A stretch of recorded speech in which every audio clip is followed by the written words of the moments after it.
got it. Good morning, good morning, good morning. Welcome to Morning Meta. I am yours truly, Travis Spencer. I'm Camilla Crawley. Camilla, Yes. I'm so happy about today's guest. Yes, we have some wonderful guests today, Yes.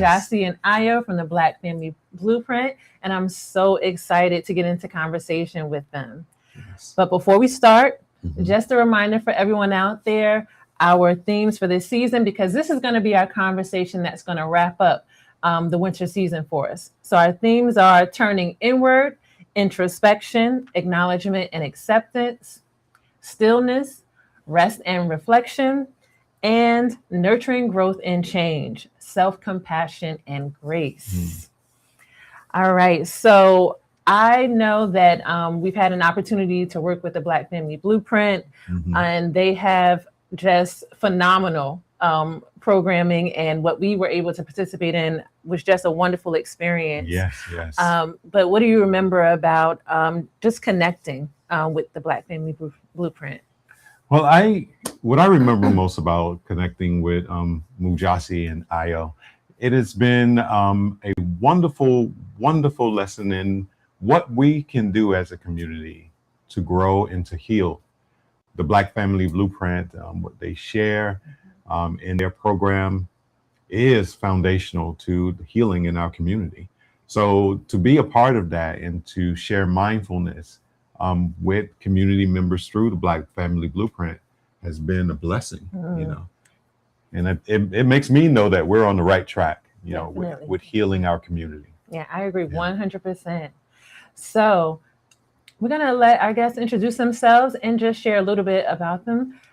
So Mujasi and Ayo. So tell us a little bit about yourselves and however much you want to share about kind of what led you to where you are right now with everything in the work that you're doing. Absolutely. So my name is Mujasi Bandele. I'm one of the co-founders of Black Family Blueprint. I operate as the research and curriculum director for the company, and a little bit of that is just I'm the person that really kind of leads the committees within our company on looking at the research and looking at family science and psychological data, sociological data, uncovering some of the history to be able to tie it into how we do family making, family development, and operate our family systems today. And so I got into this work really in collaboration with my co-founder, Sister Ayo, who's gonna speak in a second. Like, we've been in this journey of work and healing and serving for more than 25, almost 25 years now. And in that type of work, we've come through our own developments in various different things in our own journey. And one of them is that we embarked upon parenthood together. And I think that became kind of like the grounding to, how we understand our work and service in the community with our people. But we saw within that a deep a realm and space for a lot of the work that we have to do as a people to address ourselves as a whole. Because social justice issues tend to center around the outside things, whether we're talking about homelessness or incarceration or criminal justice, police justice, or talking about food deserts and a lot of different social systemic things. But oftentimes, in our conversations and our discourse amongst our people, we don't have that internal conversation about our whole well-being enough, our family well-being enough, our internal processes of how we establish and build and maintain healthy relationships throughout the lifespan. And so, you know, we've assessed and looked at our own personal conflictions and our struggles and our challenges and our pains, our adversities. And as we moved into parenthood, we had to ask the question, like, man, how do we do this? And what are we bringing forward from our own childhood? And how hurt are we to where, what does our pain look like and our thresholds and our activations? And how is that going to impact our motherhood and fatherhood together and our ability to parent? So I think that's that's kind of how we begin and kind of embarked upon that journey and established what we now serve as the directors of Black Family Blueprint. Mm. Mhm.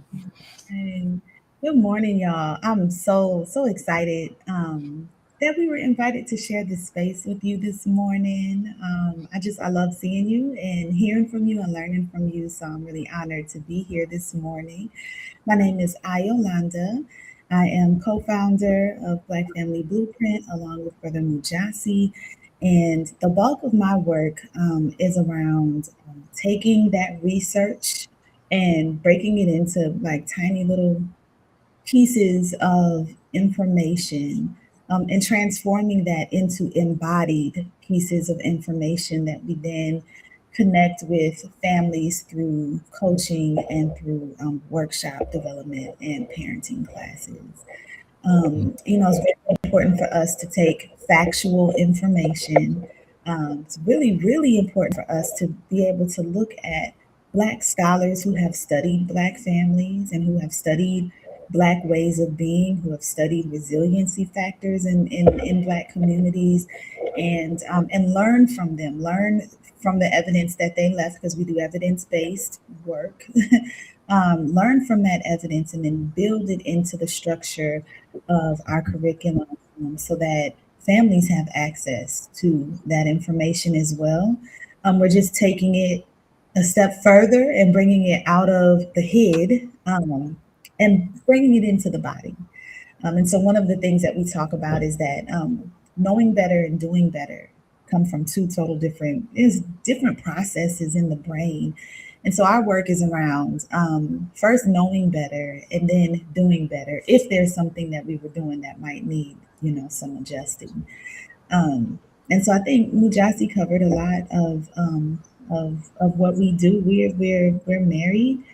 That was our first set of critical questions about how to do this differently or how to do this better came from just being in an intimate partnership together.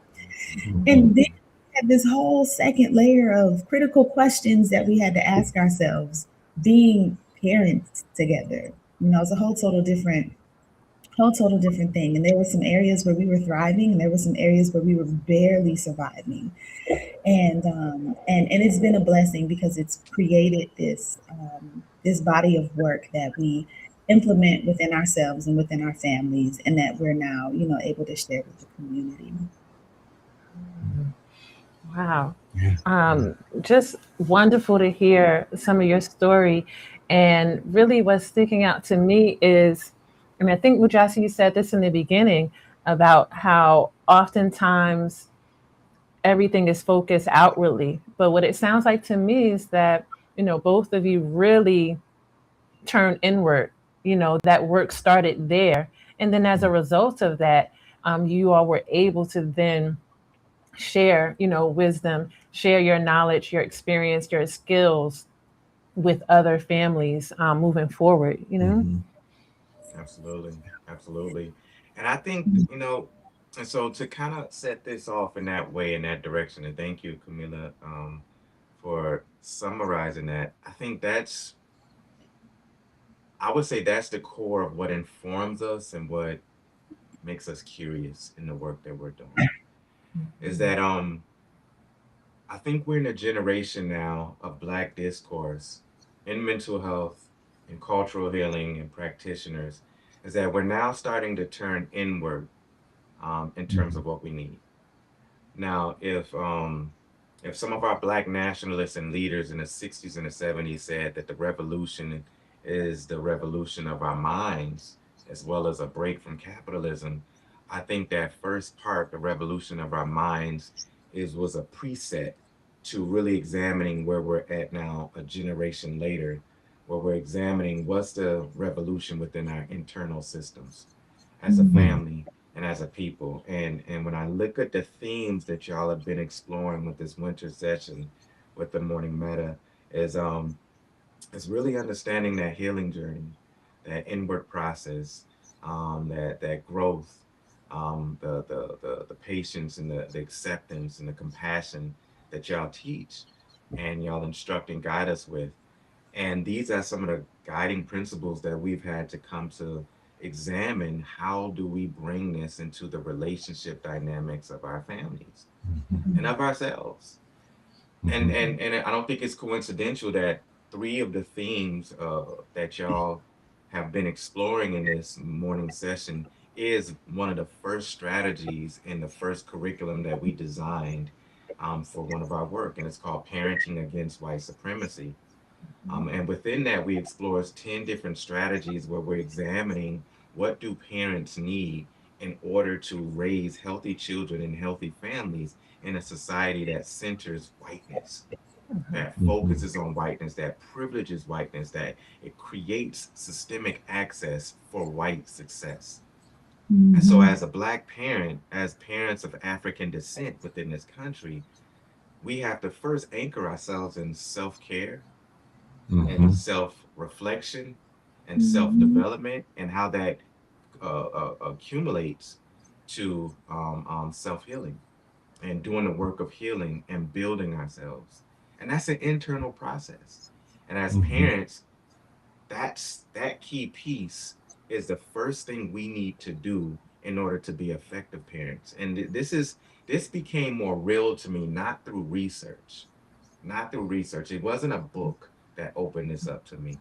It was this exchange and dialogue and assessing our pain and activation and really reliving trauma and transgressing trauma in my own personal life, in my family. That's where it came from. It came from nights of tears and nights of reflection and and conversations and exchange with my wife that wasn't always pleasant. It was dirty. It was ugly. It was painful. It was sleepless nights. Um, and then when we bring went forth to really bring a child into this world, I I'm speaking personally. I know Sister Ayo could speak for herself. I had to undergo some new transformations because my son was reliving some things for me and pulling some things out that I didn't know was there. And I think that's a hidden reality in parenting and Black parenting that we don't, when we walk into it, we don't know how to make sense of that. We don't see it consciously.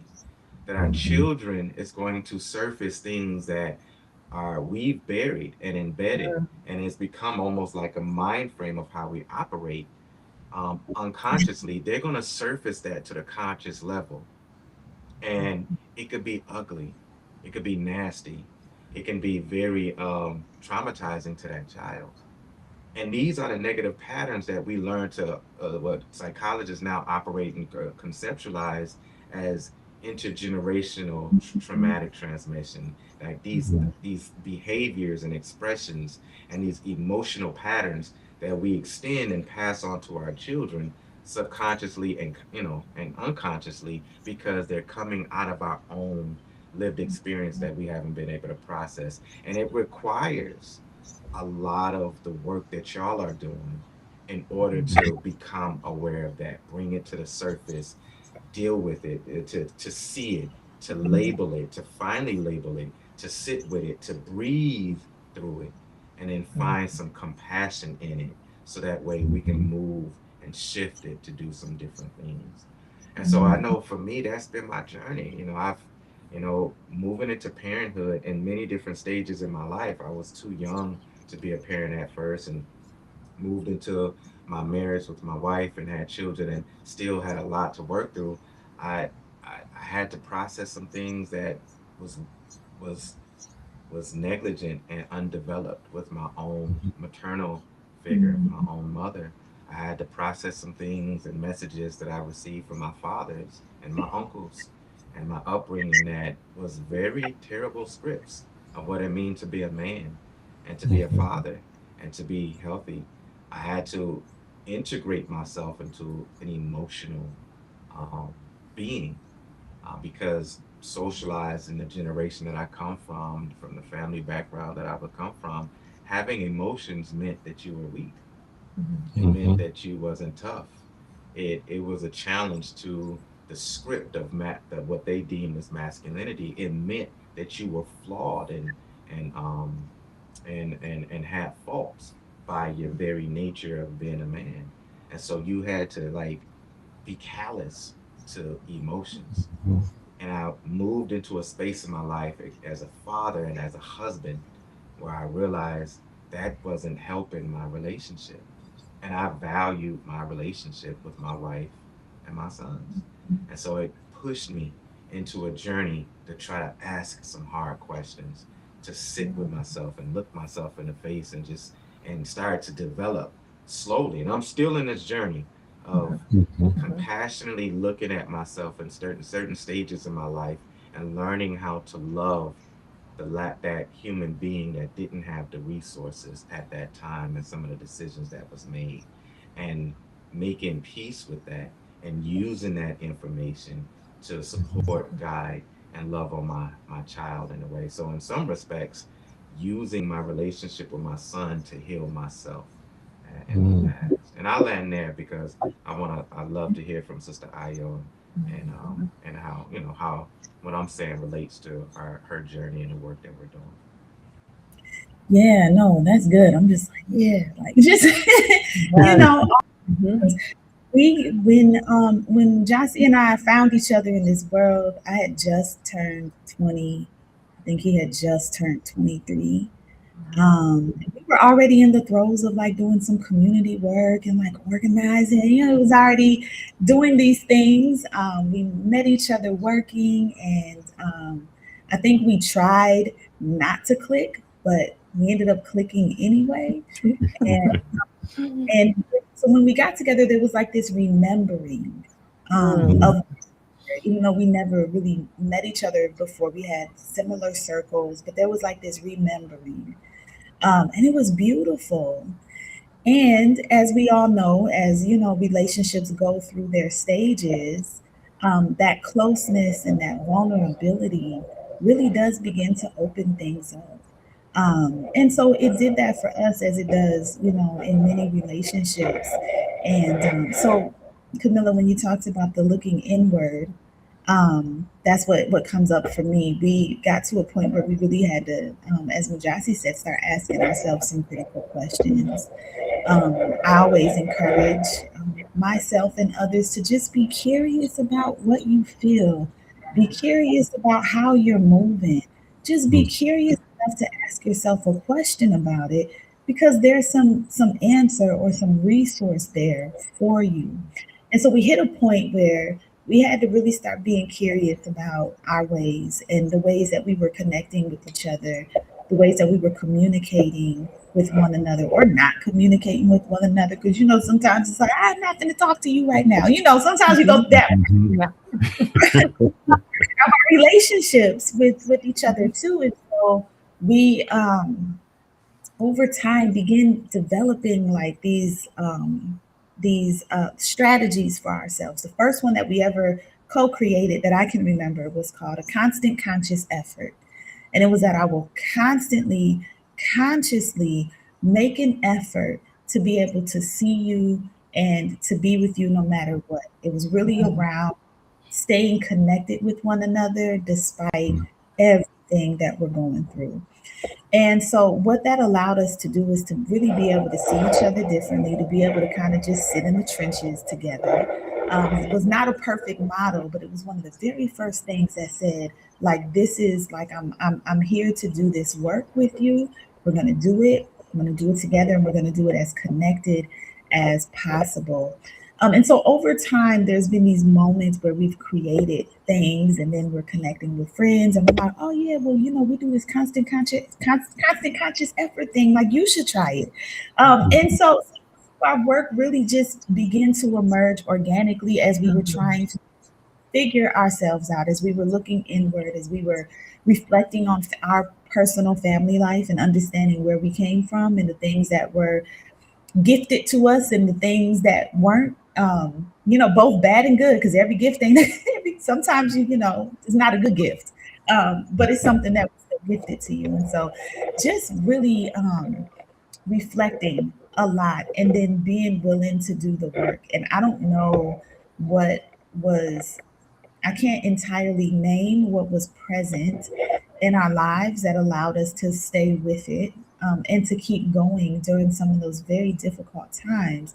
But it existed for us, and it put us in a position to really be able to step back and see ourselves in context of Black life. Like Black Mhm. life is challenging in this country. Black parenting is difficult in this country. And I'm not saying it's not in other places, but we know and understand the history of when Africans became Black, right, in this country. Like we understand that process and the terror and the horror. And we understand that there's retention that exists from body to body that extends through time. There's this through line, and we can trace it back. So we were able to put ourselves into this broader context of understanding like Black life in society is challenging. And so, therefore, intimate relationships are challenging, and parenting is one of the most difficult things that you will ever do. Not only because parenting is hard, but because you are Black and parenting at the same time, and you're raising Black children that will be criminalized and overly adultified at way too early ages, and so on and so forth. And so yeah, what brought us into this work is just really being able to critically examine ourselves and say like we can grow from here, we can grow up, and we can grow from here, and looking at like, so how do we do it, and we begin mapping that out for ourselves, and with each other. The last thing I'll say is that, relationships really are the catalyst. In my opinion, relationships are like the catalyst to mindfulness. Like we Mhm. have to trust how people say that they're experiencing us. We have to trust those blind spots that they bring up, those little trigger Mhm. points, those truths about ourselves that we really don't want to know about ourselves. But we have to be in relationship with people that we trust, that we can be Mhm. vulnerable with, that allow them to speak into our lives and speak into those blind spots, so we can bring some of that subconscious to the forefront and be able to work through it. Some people call it shadow work. I call it light work, because we're Mhm. talking about Yeah. facing some of the burdens that we're experiencing. It's not all darkness. It's like we're shining light on some of the areas that we need to grow and develop, and we have to do that in relationship. And so the parenting relationship is one thing, and the intimate relationship is another thing. Highlights totally different things inside of us, but the relationships are extremely important to be able to understand where we can build and develop ourselves from. Mhm. Mm. Oh wow. I mean, y'all just said a word, a lot of words. It's just Yes. like, uh, Yeah. Yeah. yeah. I have things that have been coming up Hmm. for me. Um, Again, as I said before, I don't know if I said it exactly like this at the very beginning. So, but I'll start it like this. And what's coming up for me is that um, the healing of our community will come through the Black family. You know, and Mhm. it's not about the external things. It's not about everyone becoming rich, getting all this materialistic stuff. But the healing comes from and through the Black family, because all of the things that both of you shared really speaks towards um, the healing. You know, we often talk about Camilla and I when we're speaking. We talk about the work that we're doing now affecting um, our families and our children 7 generations in the future. That's So right. when you begin thinking about healing, that's what that's about to me. It's about That's the things that we're doing now, the healing that have experienced and am experiencing 7 generations from now. My children's children's children's children's children are right. benefiting from that. And I'm saying it present tense because that's what how I believe it. No, that Mhm. it exists because I'm doing the healing now. You know. Yeah, I love everything that was shared. There's just so many. I don't even know where to start. It's so many things that you all Mhm. said that are standing out for me. And what's coming up is what you shared is so powerful because I think it really speaks to number one, just being unapologetically Black with how you're sharing and approaching healing. I think that's really important because one of the things that often isn't a part of conversations, like even when we're talking about healing, I think oftentimes people can interpret, or the approach might be, oh, everybody just needs to do their work, so it feels Yeah. kind of like, okay, it's on me, and I got to do this thing. Mhm. And yes, that is a part of the healing. Yes, you have to do your own internal work, but it can be a slippery slope for sometimes people thinking that either something is wrong with them or they're to blame when the conversation doesn't include some of the things that you all shared about how systemically there's been Yeah. many factors systemically that have influenced Mhm. how things have played out in terms of patterns and behaviors in our Mhm. community and our families. So having that context in there, I think, is really important for people to understand that there is nothing wrong with you, that we all have been, reacting and responding to what's in our environment and the Mhm. various factors that have been out of our control. And Mhm. then also with that, with what you all said, I think it really speaks to where our power does lie, and Yeah. Mhm. this what you were sharing about, being able to get curious. That's power, to get Mhm. curious, to reflect, to become aware. That's all of where our power lies as well, versus what we're told and conditioned to believe, that the power is in how much stuff we can get, how much money we can make.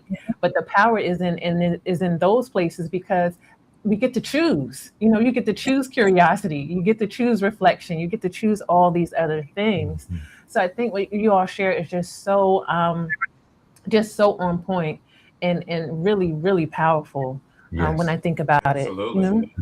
Absolutely. Yeah, I think I love y'all summation and how y'all bringing it forward with how you're receiving us and how and I'm loving what I'm receiving from y'all in terms of feedback. Um, there's a point, so I'm gonna go backwards and kind of in order. I'm gonna just stop working. So I love what you said, Sister Camila, because one of the key things that we tend to elevate in terms of a principle and the idea of this work that we borrowed from our big brother Resma Menikin is that in the same fashion of how you described it, when we're looking at that curiosity of ourselves and examining and seeing how we're activated in any type of relationship or space, we have to remind ourselves in each and every moment that there's nothing wrong with us, but Mhm. something happened to us. There's nothing wrong with us, and something happened to us, and something, whatever happened to us, it necessitated our bodies to respond, our mind and our emotions to habituate in a certain form of expression, to cope with it or to survive it. And so it Mhm. doesn't mean that we're flawed or broken. It just means that our body and our minds and our emotional space did Yeah. something correct in order to protect and attempt to heal or move past that thing that happened to us. And so we're not flawed, we're not broken. But in that precepts, I think to the point that you was also making, Sister Camila, is that it's not a model of like we need to just go into the corner and just do our own personal work and come out Mhm. and we're fine. The the method of how I understand the work that I'm doing for me as myself and what I teach in my company is that I'm I'm exploring these different ways of like recognizing how I'm reacting in certain relationships and in certain Mhm. spaces and environments, and what's habitual. What are the scripts that I'm telling myself around this? And then how do I become curious enough to see what it is for what it is, challenge it, and try something different? That's the key Mhm, piece. Mhm. mhm, To see what it is for what it is, challenge it by trying something different. And Mhm. there is no, I'm going to go into the corner and do this healing work as a father and as a man and as a husband by myself. I have to be humble enough to receive some feedback, recognize it for what it is, do something different and test it in that relationship. And so Okay. healing is not something you do in a corner in a closet by yourself with a journal and deep breathing. That's part Mhm. of it. But the testing ground is how we go back into those Mhm. relationships Yes. and Yeah. try that new technique and that new expression, learning how to cope and manage our nervous system and trying to sit in that discomfort until that relationship and that comfort establishes a new space, a new modality of acting. And that's what it is for me, especially as a father, that when my child reacts to me with his emotions, when he reacts to me with a certain tone of voice, when he gives me feedback, when he Mm, gives me a certain face expression, I have to look, I have to accept by by trauma and pain. What happened to me as a child is that when I attempted that type of expression, I was beat for it. I was scolded for it. I was mm, dismissed for it. I was pushed to the side, and I was told that I was being a certain way, that that stripped me of my validity of having that type of emotion. And so I Mm. walked into fatherhood with this script that my son can't have that type of emotions towards me because it's challenging my manhood. He mm, can't have that type of emotions for me because it's challenging my respect for authority. He can't mm, have those type of emotions because he's pushing up against what I believe I know. And so I have to do something different in order to, and what I'm learning about myself in that fatherhood interaction is that what I do different, I have to do it with my son. I have to do it with my wife. I have to do it with Yes. my sister. I have to do it with my brother. So that way it's becoming my new norm. It becomes that second Mhm. order of change where I normalize this new way of acting and being and monitoring my nervous system and expressing something different. So it's not me just doing this work by myself. I have to do it in conjunction with these relationships. So I'm regulating and co regulating with the people that I love. And that's healing. That's it. mhm, That's it. Mhm. And it's not going to be perfect. We're Mhm. going to have setbacks. We're going yes, to be Mhm. activated. We're going to make mistakes. But we recognize that, and this is where the self-compassion come in, that is that we Mhm. compassionately know this is a journey that goes up and down. And the Mhm. more and more we practice it, we're doing what our brother, big brother taught us, reps in this. And the more reps we're doing, we're going up and down and learning to catch it, see our activation, move and shift ourselves to do something different. It becomes better and better and better over time. And so I yes, wish I could tell people that self building or self healing is a static state that you get to at the age of 48 or 50, and then everything Mhm. is fine. But that's not the case. The Mhm. journey is the self healing and building. And you just happen to look back reflectively when you're 70 something years old and say, hey, I've come a long way. And Mhm. that's mm, that's that's what that's it. Mm. Ashe. Yes. Ashe. Ashe. Mm, yes. Oh, there's a lot that you just touched on. I'm like, oh, that was, yeah, like Mhm. Mhm. there's so much that we hold in our bodies that we don't really realize that we hold in our bodies. A lot of my work, in terms of when I'm working directly with parents, is I'm talking about discipline and really understanding that discipline means to teach. It does not mean Mhm. to mean to punish. When we do a deep dive into discipline, we look into the term spare the rod, spoil the child. I'm not gonna go into the weeds, but I do encourage everyone to like really just analyze the way that we think about quote unquote black discipline or like black moms or like the black father with the belt. Like we have to really question those tropes as it relates to discipline. But with that, one of the things that I have found to be the most profound thing is that when Brother Mujasi was talking about some of those instances with with our children, when they look at you a certain way, or they snap that back, or like they talk over you a little bit, these kind of things we deal with our teenagers. Um, there is a visceral response that happens inside of my body before it even hits my brain.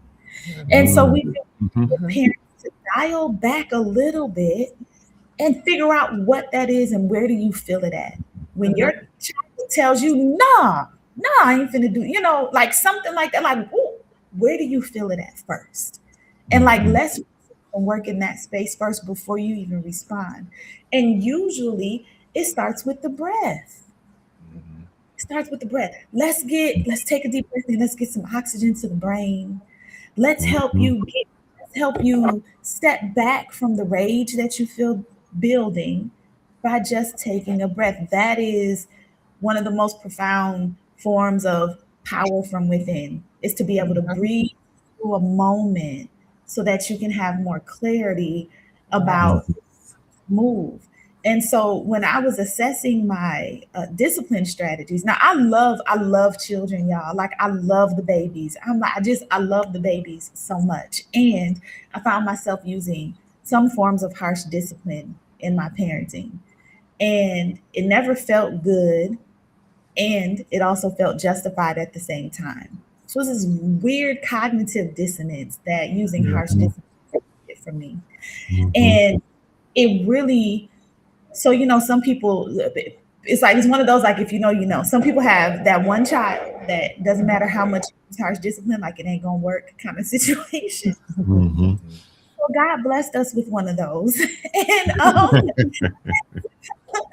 and so it was like, okay, this isn't working now. By the time I became a parent, I had been a youth worker, I had been an early childhood professional, I had been a preschool teacher, I'm a doula. I'm like, just working with babies at all stages of life.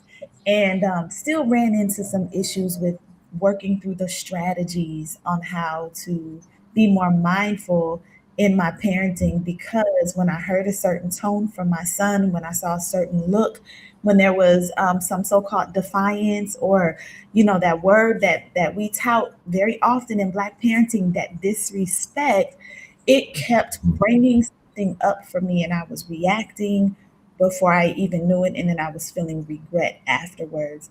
Mhm. Mhm. So slowing down and the being able to just figure out, where do I feel it at in my body? What is this flash that I feel come over me when my child is talking to me sideways? Or I'm watching a YouTube video and I'm watching somebody else's child talk to them crazy. Like what's happening there and why is it happening?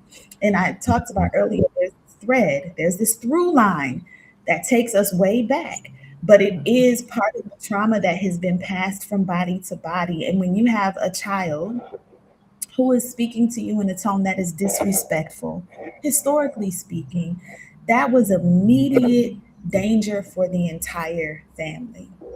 So the protective factors that we had to put in place for our children was to shut that down as fast as we possibly can, so that we're not putting our family in danger. So a Mhm. lot of the ways that we have adapted to the society has been protective factors. We don't blame anybody for that. We do talk about what type of upgrades do we need to our strategies and our processes, though. Now we are in a situation where we can stop, pause for a moment, where we can take a breath, where we can analyze the situation, where we can, build up our capacity and understanding what to expect from our children and what their jobs are in their own development. And we can be able to react in a way that still brings correction if correction needs to be brought, but that it's also not causing harm. It's also not perpetrating,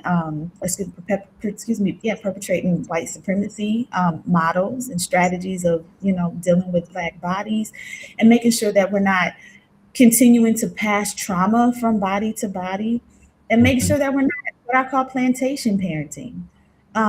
All in a breath. It can come from a breath in the practice of just slowing down enough to Mhm. remember, when I feel that flash come over me, when that child is talking crazy, that's a connection to my grand bearers, that there was Mhm. something that was really dangerous for us at one point in time. That's the through line.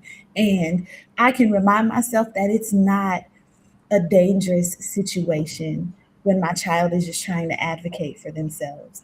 It's Mhm. not dangerous when my child is practicing some level of autonomy and agency. It's not dangerous that my child is offering me feedback about how they're experiencing me. I can use that as resource for my whole family.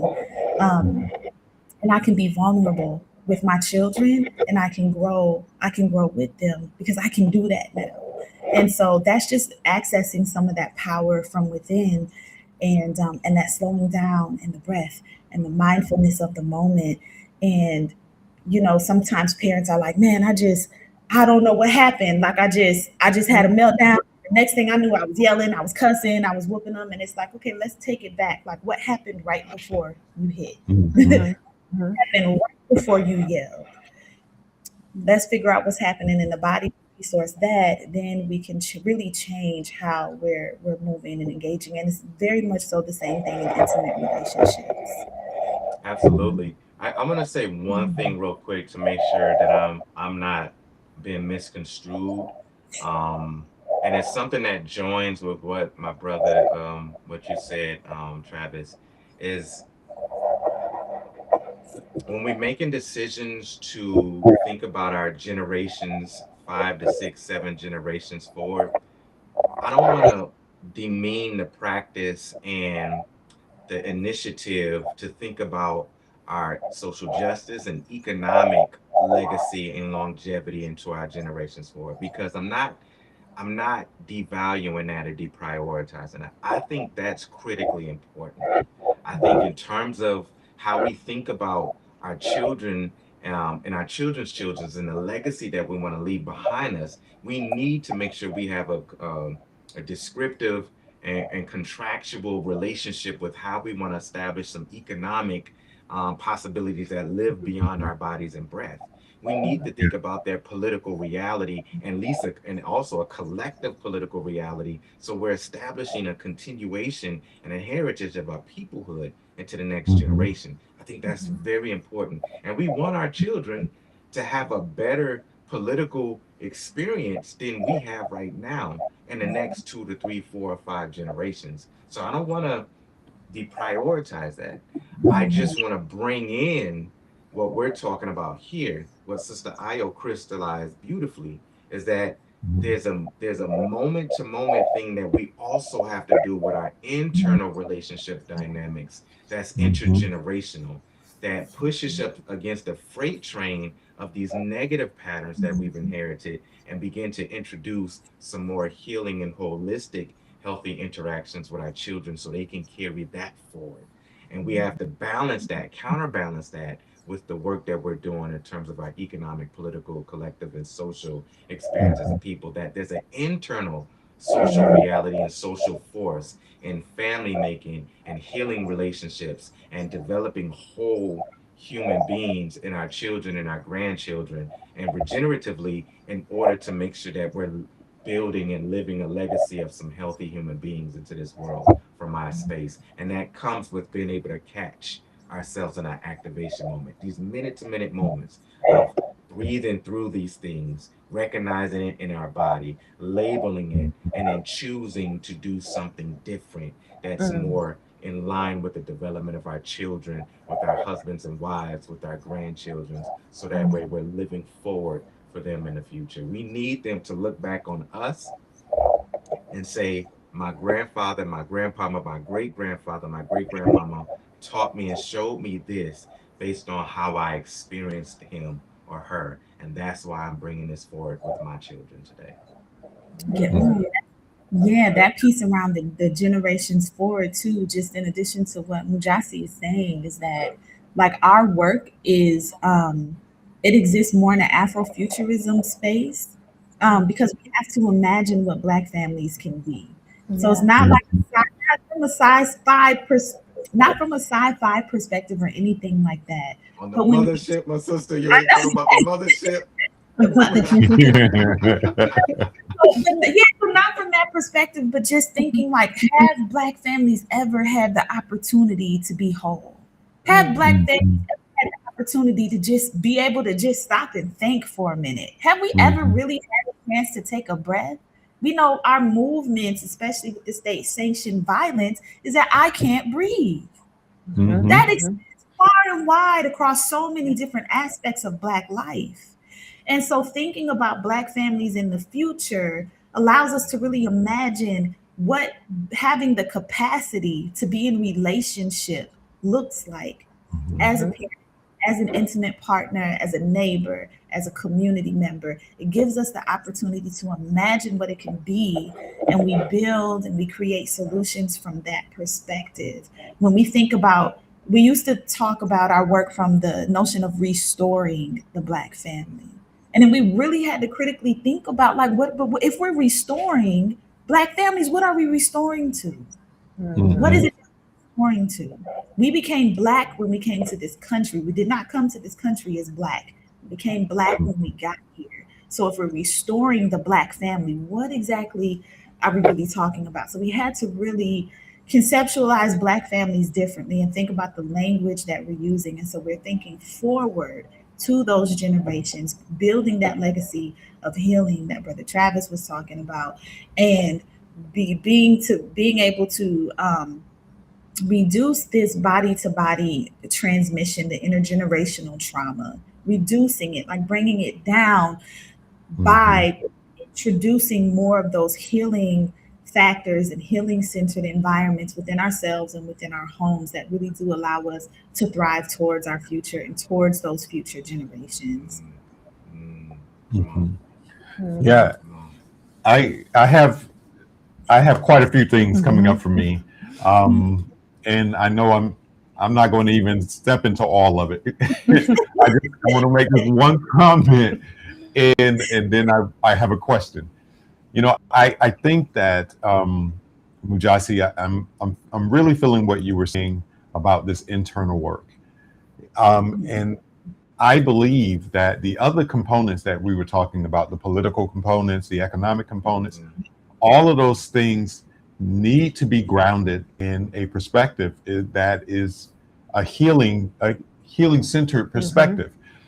And mm, what's happening is, and in our country, I believe, in our communities, we're so busy looking at the carrot on the stick and Mm, chasing that carrot on the stick that we're not looking down and noticing the grass that we can eat that's at our feet. So that's we are right. chasing the carrot. So the healing part for me, as it relates to our family, is that it has to start inward first, like what we've been talking about, and the other components, the economic components, all of those other things that will fall into place. It's just like in relationship.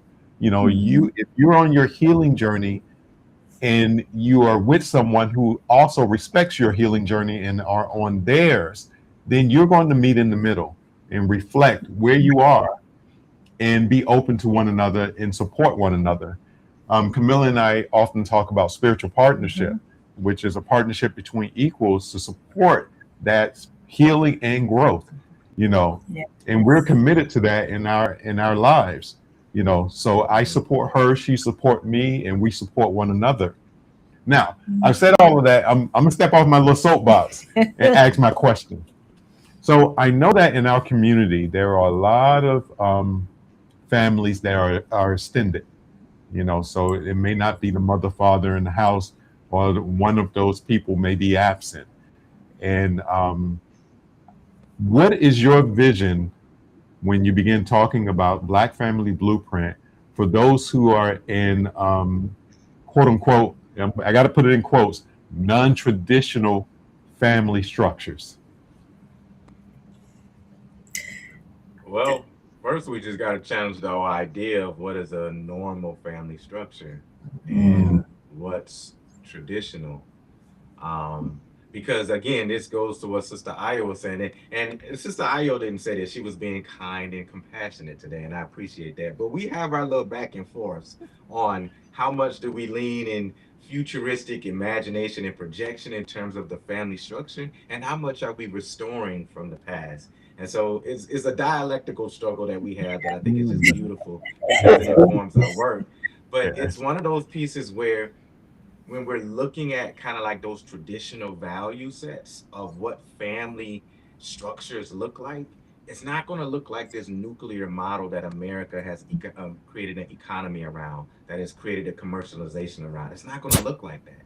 And so we have to understand that family structures is going to be composite of some deep value based kinships that is focused on the longevity and the development of each person in that family. And so we're, and I love that piece that you talked about with you and Camila is the idea of complementarity between two Mhm. people who see each other's. And this is Mualima Baruti's work on complementarity. Is how do we talk about two people having that equal exchange with each other where they Mhm. beautifully match each other, beautifully connect with each other, support each other's development, health, and well being. But in a family structure, that's what we're doing as a network.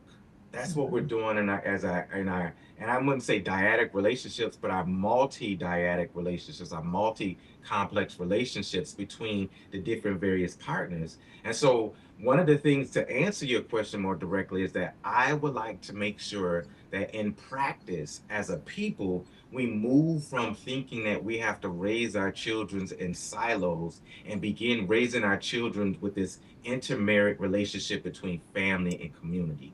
Our Yeah. family communal life is the basis of how we array and arrange our children in a healthy environment where they're getting fed from multiple important relationships, caregivers, and having healthy dynamics with their peers who are happen to be cousins or fictive cousins, but you Mhm. have a dynamic of socialization with them. The key thing with that non-traditional format of a family is that every individual in that family has to be intentional, has to be Mhm. moving to a space of functionality to be able to contribute, and have to see the longevity and the value of the development of the children in that family. So if it's composed of like two uncles, three grandmothers, and three Mhm. grandmothers and maybe five moms or something, whatever, if all the adults and the caregivers are functional and they're doing their work with each other and they see the value of their children as our health,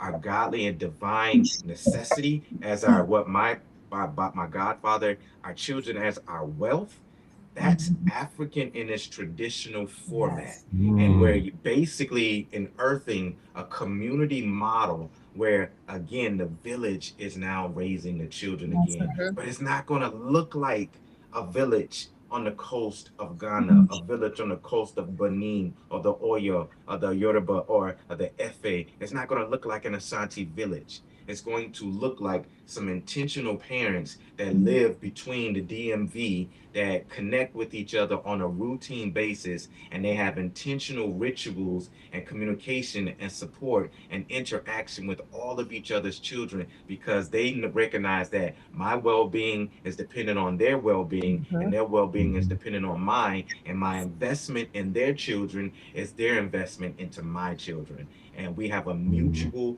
principle and value connection with how we do family with each other. And it's not an intimacy or a sexual thing. It's an investment in family and children. And that's the Mhm. model. That's the non-traditional piece or traditional that we're restoring, that was very much rooted in the principles and the practices of many African ethnic groups and traditions Yeah. that we've Yeah. inherited from. Yeah. Yeah.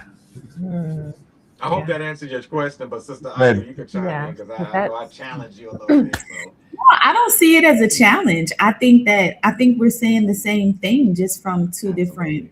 perspectives. Perspectives. I mean, and we Hmm. have our families, one of the ways that we have thrived here was by the extended family. The extended Come on. family is is something that has been carried over the Atlantic for us. We've always mhm. Yes, ma'am. notion of extended family. Hmm. And it is some of the trauma that we experienced here, especially with the migration up north. I think that's one of the things that we don't talk about that really fragmented the extended family.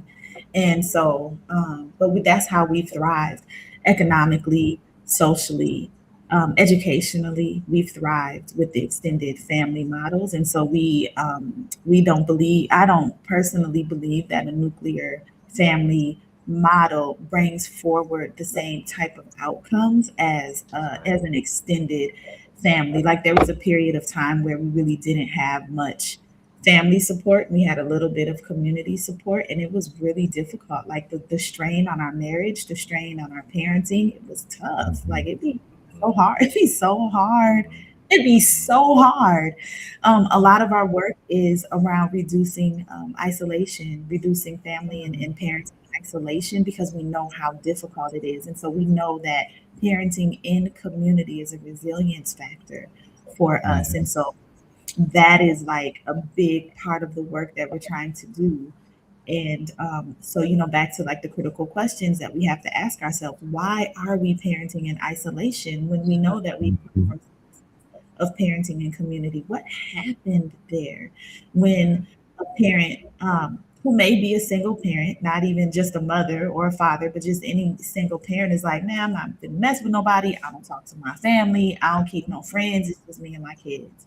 Like, how did we get there, and how do we work our way towards something that can be less uh, burdensome in a sense? How can we reduce the load a little bit by sharing it with community? So I'll be like, listen, all our community aunties and uncles, you know, like we love y'all and we need y'all. We need your support. Like, come because sometimes we be struggling, and we need that extra hand, that extra support, the presence. When just in terms of child development, like when children hit a certain age, that adolescents, they don't listen to their parents. I'm saying that like this is this newfound thing, but we know these teenagers their parents, right? But they listen to another trusted adult. They will allow another trusted adult to speak into their lives. And so we need that continuum of values being infused into our children, even if it's not coming from us. And the extended family provides that. So when we don't have that, it creates this tension bomb that can become really volatile in relationships, whether they're intimate relationships or parent-child relationships. Absolutely. Ashe, ashe, Yes. amen.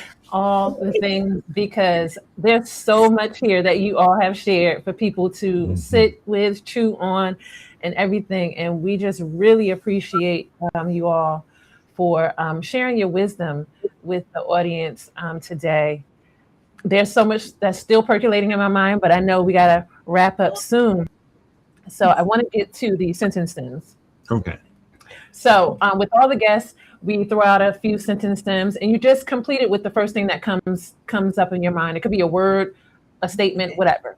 So the first one is healing in African American and African descendant communities looks like, and you finish the rest.